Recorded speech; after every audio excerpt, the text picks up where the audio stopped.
안녕하세요. 저는 23학년도 유아임용 합격자입니다. 처음에 최종 합격 창을 봤을 때에는 그동안 고생했던 것들이 다 싹 녹아내리는 기분이었어요.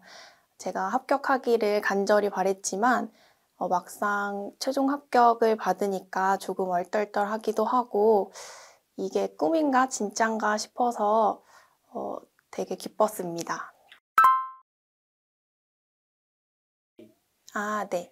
저는 원래 강원도에 살고 있었고, 앞으로 쭉 어디에서 일을 할 것인가 생각해 봤을 때, 타지에서 혼자 생활하는 것보다는 그래도 부모님이 계시는 지역에서 평생 사는 게 좋겠다라는 생각이 들어서 강원도로 지원을 하게 되었습니다. 크게 두 가지로 말씀을 드릴 수 있는데요. 첫 번째는 내가 외워야 될 것을 보이는 곳에 붙여놓고 자주자주 보는 것입니다. 아무래도 임용고시라는 게 암기와의 싸움이잖아요. 그렇기 때문에 내가 일주일 동안 공부를 하고 이거는 진짜 죽어도 안 외워진다 싶은 것들을 A4 용지에 쭉 적어서 그것을 화장실 거울에 붙여두었습니다. 이제 여기에서 중요한 건 길게 적는 것이 아니라 큼직한 흐름이나 단어들 위주로 적어두고 가능하다면 두 문자도 따서 앞에 적어놓고 자주자주 보았습니다. 저 같은 경우는 아침에 양치할 때나 세수할 때 그리고 머리를 말릴 때 그것을 계속해서 보니까 그래도 어느 정도는 머릿속에 들어오고 잘 외워지더라고요. 그래서 첫 번째로는 보이는 곳에 내가 외울 것들을 자주 적어놓고 틈틈이 보는 것입니다. 그리고 두 번째로는 공부 방법은 아니지만 합격하는 데 있어서 꼭 필요한 것이라고 생각해서 말씀을 드리는 건데요. 바로 적절한 휴식 시간을 가지는 것입니다. 저도 초수 때는 쉬는 것조차 아까워서 일주일 내내 쉬지도 않고 공부를 했던 적이 있는데요. 그때 보니까 1시간이면 끝낼 것을 공부 효율이 떨어져서 몇 시간 동안 붙잡고 있더라고요. 그래서 재수를 할 때에는 꼭 일주일에 적어도 2번 정도는 휴식을 하려고 노력했습니다. 제가 플래너를 보니까 프로프를 사용한 적은 별로 없고 오전에는 공부를 하고 오후에는 2번 정도 일주일에 쉬었던 것 같습니다. 우선 제 주변 합격생분들을 봤을 때 배지훈 강사님을 들은 분이 가장 많아서 저도 처음에 임용 공부를 하기로 마음먹었을 때 그럼 배지훈 강사님이 어떤 스타일인지 한번 볼까 하고 오리엔테이션을 찾아봤었어요. 그런데 강의 스타일도 저와 너무 잘 맞고 일단 배지훈 강사님이 정서적 지지로 가장 유명하신 강사님이시잖아요. 그래서 배지훈 강사님을 선택했습니다. 그리고 계속 강사님과 공부를 하다 보니까 공부를 하면 사실 웃을 일이 거의 없는데 제가 유일하게 웃었던 시간이 강사님 강의를 들었던 때이더라고요. 그래서 웃으면서 강의도 듣고 공부도 하니까 생각보다 머릿속에 더 잘 남고 이때 강사님이 이런 예시를 들어주셨지 생각하면서 공부를 더 잘할 수 있었던 것 같습니다. 최근에는 TO도 점점 줄고 있고 시험의 난이도도 올라가고 있기 때문에 저도 공부하면서 많이 불안했는데요. 그럴 때마다 제가 좋아하는 것들을 소소하게 하려고 노력했습니다. 우선 체력적으로 조금 힘들면 날씨 좋은 날 밖에 한 20분 정도 나가서 혼자 노래 들으면서 걷기도 했고 그러다 보면 불안한 마음이 조금은 잠재워지고 가서 더 열심히 공부해야겠다라는 생각이 들기도 하더라고요.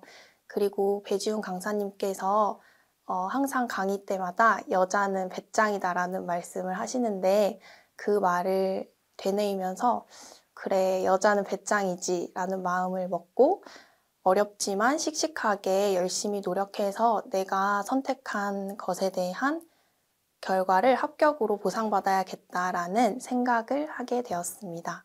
그리고 저는 공부한 것을 기록하는 공간도 따로 만들었는데요. 저는 인스타그램을 활용해서 그날 한 공부 계획과 공부 시간을 사진 찍어서 올리고 오늘 내가 공부하면서 어떤 생각을 했는지, 내일은 어떤 발전된 공부를 할 건지 다짐도 적어두었습니다. 그렇게 기록을 하니까 더 열심히 공부해야겠다라는 동기가 생겨서 불안감을 조금 잠재우고 더 열심히 공부할 수 있었던 것 같습니다. 첫 번째로는 철저하게 기출 분석을 하는 것입니다. 기출문제를 자주 풀다 보면 그 이론이 같은 수준으로만 출제되지는 않아요. 예를 들어서 이번 연도에 용어를 묻는 문제가 나왔다면 다음번에 나왔을 때에는 그것의 정의를 쓰는 문제가 나올 수도 있고 예시를 묻는 문제가 나올 수도 있어요. 따라서 어떤 이론이 출제됐다고 하면 그것과 관련된 정의나 특징, 이유, 예시, 관련된 다양한 이론들을 추가로 알아두는 것이 중요합니다. 그래서 제가 기출을 풀다가 예를 들어서 까미와 드브리스의 이론이 나왔다 하면 그 부분을 제가 가지고 있는 배지훈 강사님의 기본서인 아테나에 스티커로 표시를 해두었어요. 이렇게 표시를 해두면 좋은 점이 어떤 이론이 몇 번 나왔는지 기본서만 봐도 알 수 있다는 점이에요. 그래서 기본서를 보면서 이 이론이 몇 년도에 몇 번 나왔구나. 그러면 다음번에 이게 출제된다면 정의를 쓰는 게 나올 수도 있겠다. 혼자 유추하면서 공부를 했습니다. 그렇게 하니까 따라가는 공부만 하던 것에서 제가 예측하고 문제도 만들어보고 내가 주인인 공부를 할 수 있게 되더라고요. 그래서 첫 번째로는 기출 분석을 철저하게 하는 것이 중요하다고 말씀드리고 싶습니다. 두 번째는 꼼꼼하게 서술 연습을 하는 것입니다. 최근에는 단순하게 용어를 묻는 문제가 출제되는 것이 아니라 사례에 근거한 이유를 써라, 특징을 써라 이런 식으로 출제가 되기 때문에 서술을 자세하게 하는 것이 중요해요. 저도 초수 때에는 그냥 키워드 몇 개만 대충 들어가게 쓰면 정답으로 인정되지 않을까 하는 마음에 그렇게 시험을 봤던 적이 있는데요. 채점관들은 제가 생각하는 것과는 전혀 다르더라고요. 그래서 공부를 할 때 어떤 이론이 있다면 그 이론의 정의를 다 외우는 것은 시간도 부족하고 암기도 잘 되지 않기 때문에 관련된 키워드를 뽑아서 외워두었습니다. 외운 키워드를 사용해서 정의를 쓰는 연습을 많이 하다 보면 많은 양의 이론의 정의를 다 외우지 않아도 완벽한 정의를 쓸 수 있게 된답니다. 그리고 배지훈 강사님께서 논술 시간에 나누어 주시는 읽기 자료나 서술형 연습 문제를 많이 활용하셔서 정의 쓰기를 연습하시면 좋을 것 같습니다.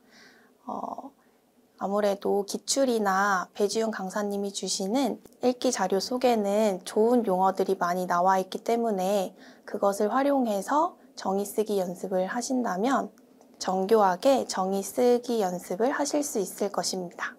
마지막으로는 인출 스터디를 사용하는 것인데요. 인출 스터디는 초반부터 하지는 않았고 문제풀이가 끝나는 시기인 8월에서 9월에 시작했습니다. 제가 인출 스터디를 한 이유는 저는 회독을 할 때 시간이 오래 걸리는 편이었어요. 그래서 모든 과목을 한 바퀴 다 돌리면 시간이 너무 오래 지나서 처음에 봤던 것은 잘 기억이 나지 않더라고요. 그래서 이런 점을 보완하여 스터디를 해야겠다 싶어서 인출 스터디를 하게 되었습니다. 인출 스터디를 하는 방법은 원래는 전화로 하는 것인데 제가 전화로 다른 선생님과 인출 스터디를 하기에는 조금 부끄럽기도 하고 아무래도 사정상 많은 제약이 있어서 캠스터디를 활용해서 진행을 했습니다.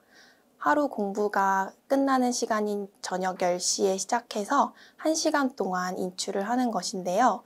중요한 것은 모든 것을 세세하게 다 인출하려고 하기보다는 1시간 내에 내가 이 과목을 보고 다음 날에 시험을 본다고 했을 때 무엇부터 볼 것인지 중요도를 따져서 중요한 것부터 먼저 인출을 하는 연습을 했습니다. 제가 응시한 지역인 강원도는 면접이 자체 출제이고 60%나 반영이 되기 때문에 면접이 더 중요해요. 그래서 제가 공부를 했을 때 1차 시험 발표 전에는 수업보다는 면접의 비중을 더 두어서 연습을 했습니다. 교육청에서 올라온 보도자료나 여러 가지 서류들을 읽고 그것을 문제로 만들어서 답변도 달고 스터디원들과 공유하는 스터디를 했습니다. 그리고 짝스터디 선생님과 전화로 놀이 사례집을 하루에 30분 정도 강독을 하여서 1차 시험 합격자 발표 전에는 놀이 사례집과 면접 문제 만들기에 비중을 두어서 공부를 했습니다. 그리고 1차 합격자 발표가 난 이후에는 생각보다 더 힘들더라고요. 그래서 1차가 지옥이라면 2차 준비는 지옥불이다라는 말이 있거든요. 이게 아무래도 짧은 시간 내에 면접과 수업을 연습해서 나를 보여주어야 하는 시험이기 때문에 더 부담이 많이 됐던 것 같아요. 그래서 저는 1차 합격자 발표가 난 이후에 밀렸던 2차 인터넷 강의를 다 듣고 수업과 면접의 만능틀을 만들었어요. 수업도 처음에는 만능틀을 만들 필요가 없다고 생각했는데 요리나 게임 등 수업 유형별로 꼭 들어가야 하는 순서가 있더라고요. 그래서 그것과 관련된 만능틀을 만들어서 계속 외우고 말로 내뱉는 연습을 해보았습니다. 그리고 저는 스터디원을 구하지 못해서 온라인으로 스터디를 했는데요. 스터디 선생님들과 밴드에 평가원 2차 수업 기출 문제를 매일매일 올리고 그것을 집에서 혼자 영상으로 찍어서 업로드하였습니다. 그리고 저는 온라인으로 스터디를 하다 보니까 실제 사람들 앞에서 말하는 연습이 부족했어요. 그래서 이를 보완하기 위해서 가족들 앞에서 수업이랑 면접을 실제 시험 보는 것처럼 시간을 재서 연습을 했습니다. 강사님께서 강의 때마다 어제까지 공부 많이 못하셨죠? 그래도 괜찮아요. 제가 그동안의 잘못을 다 사해드릴게요. 이러면서 장난식으로 말씀을 해주셨는데 저는 그게 너무너무 큰 힘이 되더라고요. 그리고 혼자 공부하다 보면 우울하기도 하고 말할 상대도 없고 이런 고민을 나눌 친구도 없는데 저에게 친구이자 스승이 되어주셔서 정말 정말 감사드립니다. 공부를 하면서 어떤 날은 이러다가 합격하는 거 아니야? 싶어서 자신감이 넘치기도 했고 어떤 날에는 진짜 한 치 앞도 보이지 않는 깜깜한 동굴을 걷는 것 같아서 많이 힘드실 것 같아요. 선생님들도 공부하시면서 많이 힘드실 것 같은데 그럴수록 저는 자기 자신을 더 잘 보살펴 달라는 말을 하고 싶습니다. 우리도 사람이기 때문에 어제는 집중이 잘 될지 몰라도 오늘은 약간 집중이 안 될 수도 있고 내 자신이 오늘따라 더 초라하게 느껴질 수도 있는데 그럴수록 나는 왜 이럴까 채찍질하고 못된 생각을 하기보다는 나한테 더 맛있는 밥 한 끼 먹이고 공부 끝나고 재미있는 유튜브도 조금 보면서 나 자신을 잘 보살펴 달라는 말을 하고 싶습니다. 이렇게 나를 잘 보살필수록 내 안에서는 뭐든지 해나갈 수 있는 힘이 생길 거예요. 그래서 선생님 내면의 힘과 가치를 믿고 열심히 노력하신다면 꼭 최종 합격까지 하실 수 있을 거라고 생각합니다.